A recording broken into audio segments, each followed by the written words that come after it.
So my name's Karl Freund. I'm an analyst, which means I don't really do anything anymore. I used to be an executive at a variety of computer system companies, from IBM, where I worked on the IBM power systems in the HPC, as well as CRAY. I spent a few years at CRAY, so I sort of got HPC in my blood. Now I just write about it. I try to understand what the trends are, try to point out what's working and why, and try to think about where all this is going.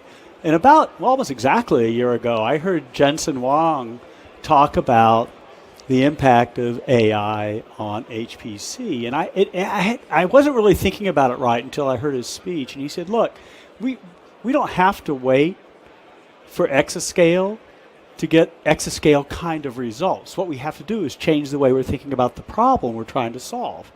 And instead of calculating the answer using classic numerical analysis simulation models, let's take the data we have and use that to predict what the answer would be. And I thought, well, I can imagine in cases like what we were just discussing with David from NCAR for weather and climate prediction, where you're dealing with probabilities, right? You're not dealing with certainties. If I was designing an aircraft engine wing, I may think, I really wanted to do this simulation, right, to 64 bits of precision, or a turbine blade in an aircraft engine. But there are a lot of problems for which machine learning is a shortcut. It's a shortcut because I don't have to use 64 bits of floating point precision. I don't have to calculate the laws, a model that's built around the laws of physics. Instead, I can simply look at the data, have the machine look at the data, and learn what the patterns are, and with a fairly high degree of accuracy, try to estimate what the answer might be. And Court from PNNL, if you haven't seen his talk, he was on just before me. When they post this stuff, go look at his presentation. I had not realized PNNL was doing so much great work. He told me they thought they'd have like 6 AI projects, and they had scores of applications. They had to prune it down to just 16 projects that they were going to fund for machine learning. And it spans the globe of a variety of sciences, from biosciences to chemical sciences and life sciences. So it's a very interesting subject. The problem is that some systems are simply too big. They're too complex. There's too many variables. There's variables you don't even know about that are impacting the behavior of the system. So how can you factor those into a numerical analysis model if you don't even know what those variables are? Or there's just too many of them, or it's too big. Or you could build a model, but you have to wait for exascale to actually execute it at a reasonable cost, a reasonable amount of time. Another problem is some problems you can solve with traditional models, but the latency is unacceptable. I need the answer back fast because I'm trying to manipulate a physical system based on the result of that simulation, and the latency required is just unacceptable. I'll miss the event. And even with exascale, some problems just don't lend themselves well to numerical simulation. They're not digital, right? The universe is not digital. We simulate the universe with digital models, but the universe is analog. And sometimes, like weather and other phenomenon, it just doesn't lend itself as well as we'd like it to. So we have to throw a phenomenal amount of computing power to try to solve the problem. So a lot of scientists are now experimenting with machine learning to solve the problem. So, I was talking with my friends at NVIDIA, and I thought, what are we going to call this? And I said, well, you're really synthesizing numerical analysis models with machine learning models. It's not one or the other. They really have to work hand in hand. And so it's that synthesis of machine learning and HPC that really has so much potential. If you're not familiar with machine learning and what it is and what it isn't, some people think it's AI, it's Skynet, it's trying to take over the world or something. And there are certainly valid concerns about what AI could bring in our lifetimes or our children's lifetimes. But there's also great promise in improving lives of people, improving our understanding of the universe. Machine learning is a portion of it's amazing what people call machine learning. When I was getting my my degree in mathematics, we called it statistics, and now statistics has been sort of rebranded as a branch of machine learning. So it includes a lot of things, but the most exciting part of machine learning in the last 3 or 4 years is really deep learning, where I take a neural network model, I do it very deep, maybe 100, maybe 200 layers deep in a deep neural network, and give it lots and lots of data and lots of compute power to solve the answer. If you've probably seen this picture before, but if you're not familiar with the workflow of machine learning, it's pretty straightforward in theory. You build a neural network and you have all these different layers that are providing successive layers of refinement, of understanding, just in the same way the human brain and the neurons in the human brain work.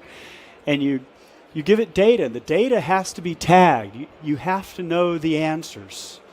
So this is training. This is training the neural network, much as we learn as children, the difference between a dog and a cat, right, or a ball or a bat, right? We learn by being exposed to that data, and our parents say, no, this is a cat, this is a horse, and we learn. We pick those. We are able to associate those images and those entities with the words that we learn as our vocabulary.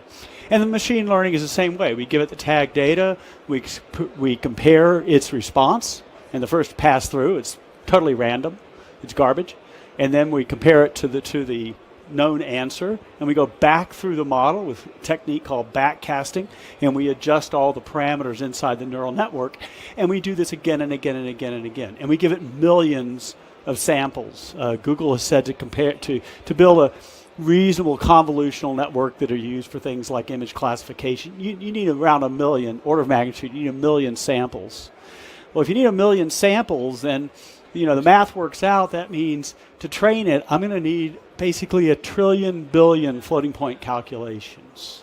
Now, this makes NVIDIA very happy because this is a perfect problem for GPUs. To some extent, NVIDIA was serendipitous. NVIDIA happened to have these really fast matrix multipliers as part of a 3D graphics calculation pipeline, right? And that's what this is. You're just doing tensor math. You're doing a lot of matrix multiplication. And some scientists figured out, well, why don't we use this to solve some deep neural network problems? And lo and behold, problems that took months, then took only weeks, and then NVIDIA said, whoa, oh my God, this is going to be huge. Let's actually change our GPUs to be even better at solving these problems. And one of the ways they did that was with reduced precision math. You don't need 64 bits. You don't even need 32 bits of precision, because often these factors, as they're called, they only need a few decimal places of decimal math. And in actual use of that trained neural network, you can often just use integer math. So if you think about it, once I've trained this neural network, and it's going to take a lot of time, it's going to take a lot of work, I got to curate the data, I got to format the data, I've got to do all this data tagging that's manually labor intensive. Great job for students, right? Not for scientists, right? You're just tagging data. Yeah, this is a cat. No, that's not a cat, okay? And you need 1 million samples, right?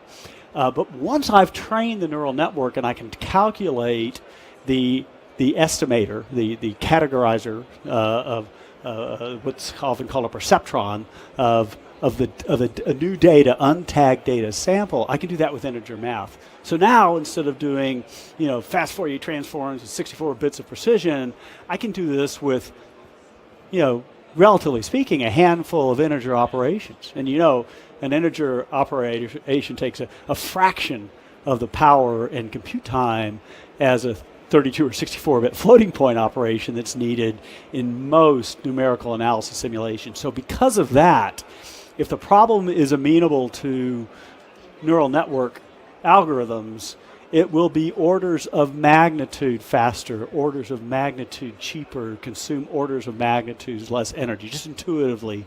Now, it doesn't work for all problems. There's some time series data problems that don't work well.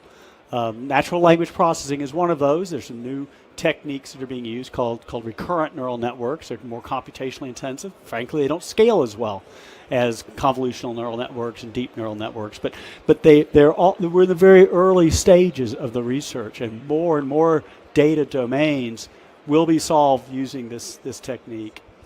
The workflow itself is very intensive to get started because you have to select the right data. You're literally going to curate the data. It has to be tagged data. It can't have a lot of noise in it. It's got to really get at the root of the problem, of the patterns that you're trying to teach the neural network to learn. And that's a trial and error process. You'll try, you look at the results, well, that didn't work, let's try something else, let's try something else. So it's very intensive. But once you get to the point where you're actually training the machine for production workloads, things can go really, really fast. And a lot of neural networks are already available for you to start learning.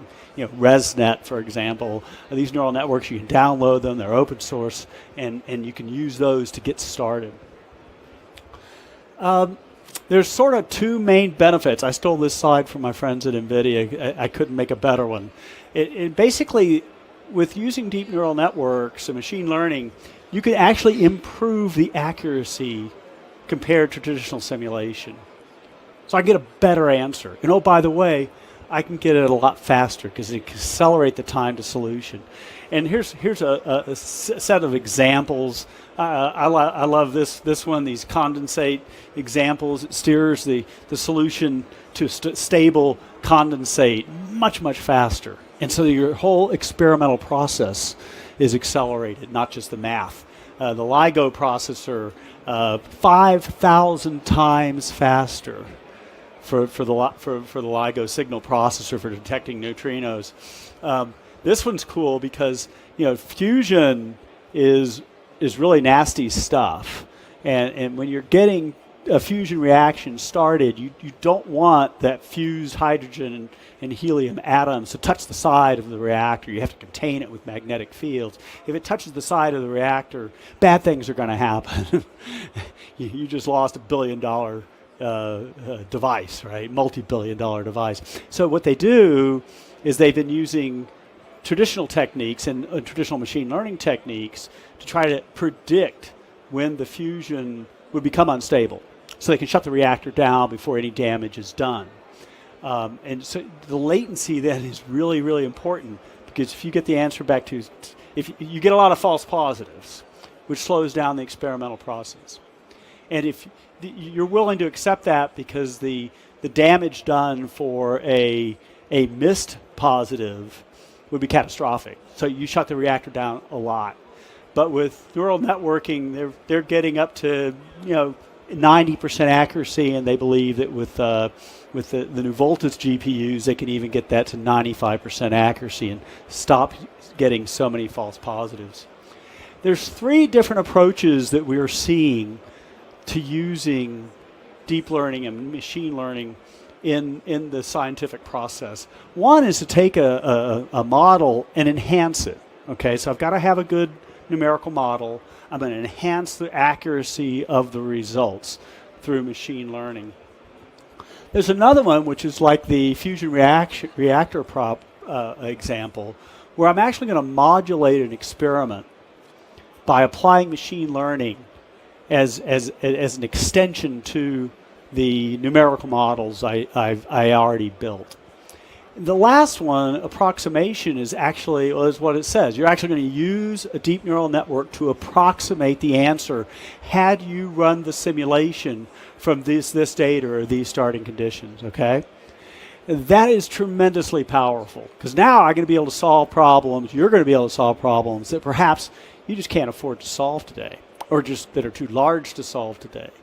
And a good example of that is in quantum chemistry. It takes decades to design the molecules of a new drug, and it takes years of CPU computational power to filter the candidates of these drugs for the proper attributes and properties you're looking for. And we're seeing acceleration of 1,000-fold and more. So 3 and 4 orders of magnitude acceleration, and it's just starting to impact the drug development process. Now it's not a free ride. There's some challenges, but let me just kind of give you my net. Okay, first of all, we believe that machine learning is going to have a dramatic, profound, and lasting impact on the practice of HPC. We think it will also have a profound impact on the design of HPC systems, because they're going to have to be good at two things. They're going to have to be good at simulation, and they're going to have to be good at machine learning, because the common thing of all three of these approaches is that you have to have a lot of data. Where does that data come from? From two sources. One is from direct experimental observation, and the other is from traditional numerical analysis simulations, right? And that gives you all this rich data that you present to the neural network and train the neural network. So it's that synthesis between them that's so exciting, and that's why we're seeing such good results. But the design of those supercomputers will be impacted because they got to do both really, really well. You're going to have a lot of accelerators, because you can't do this with CPUs. It's not even a question. You cannot do this with CPUs. Unless you're Facebook and you've got 1 million CPUs lying around at night not doing anything because we're all asleep instead of typing on Facebook, right? So Facebook's kind of an exception. Everybody else, and Facebook is too, using GPUs almost exclusively for neural network training. For inference, you can use CPUs. You can use your handheld devices. For automotive cars, that's not going to be good enough. For inference, I've got to design systems at very, very low latency, because you don't want to run over somebody. And you got to process a lot of data coming from LiDAR, radar, and video, and so forth. So on the inference side, there's a lot of diversity, shall we say, in computing infrastructure needed for neural networking, for processing. But for training, right now, the state of the art is GPUs. There are some ASICs that people like Google can afford to develop, but pretty much the rest of the planet is going to continue to use GPUs. Deep learning does have an issue. Besides all that computational power, those trillions of billions of calculations it takes to train the neural network. And that issue is opacity, or transparency.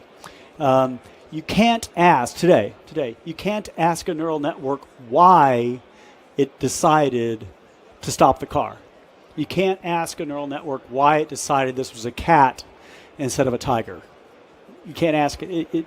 There's no path through there that you can audit the way it arrived at that answer through all those calculations, which means that at least with today's state of the art, there's some problems that you don't want to apply this solution to. You want to stick with traditional simulation, because that typically is auditable.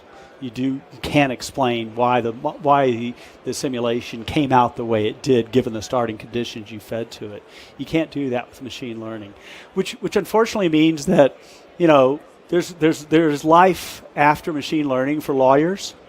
There will be a lot of litigation. There's no way around it, because if you use machine learning to make decisions, somebody has to be held accountable for those decisions. Germany, for example, has passed laws that say if you put a self-driving vehicle, autonomous vehicle on the road, you, the manufacturer, are responsible for any accidents that vehicle encounters, if the vehicle is under control of your automaton when the accident happens. And more countries will pass similar regulations. That's going to mean that the deep learning science itself is going to have to advance to be more auditable, to be more transparent, so we can understand why the machine made the decisions it made.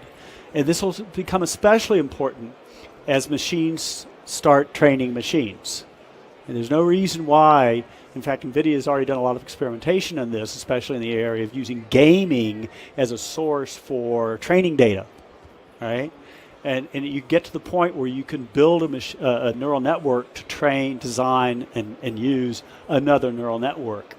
This is what some people refer to as the singularity, where the whole thing spins out of control and we're nothing but biological robots designed to feed and care for the machines, right? That's what some people like Stephen Hawking and Elon Musk are maybe a little concerned about. I think the reality is that, you know, we're still the masters of this universe. We're going to control this, and we're going to determine where it's applied. And yes, there will be economic dislocation. There will be people out without a job. I would not want to be a taxi driver in 2025. Okay, but there are thousands and millions of new jobs will be created. So opacity remains a concern. Finally, I'd say that full approximation, which is sort of the nirvana of where we're trying to go here, it does have a social problem, and that is you have a lot of scientists who have spent decades or a lifetime optimizing these algorithms. And you're now going to relegate, in theory, you'd relegate them to simply providing data to the intelligent machine. But the fact is that will also free those designers up to produce better algorithms instead of spending so much time optimizing their algorithms for new parallelization techniques. You know, you come out with a new GPU, well, you got to go rework your libraries to take advantage of the instructions like tensor cores that are in the new GPU. So to some extent, it actually will enrich the jobs of the traditional numerical analysts, modelers, because they'll be able to focus on the science and on the real meat of their algorithms instead of the implementation of their algorithms for specific chips. So bottom line is, we believe that this is going to be profound. This will have an impact on HPC as profound as distributed computing, as profound as GPUs when they first made their foray into parallel processing, and as profound as the software techniques that are being used today in high-performance computing. So if you're not familiar with it, I encourage you to spend some time, do some work, get up to speed on where you can apply machine learning in your shop and in your computing center. Do you have any questions? Where can we reach you? Do you have further information? If you have any, you can reach me at the very beginning. Thank you. I'm at Karl at Moor Insights with 2 S's, strategy.com, or just at Karl Freund on Twitter. I published a paper today on Forbes with more in-depth analysis of that paper, which is being hosted by NVIDIA on their website as of this morning. So that kind of goes over the presentation, and it has some more customer case studies and examples of what we're seeing happen in the marketplace. Thank you. All right, thank you very much.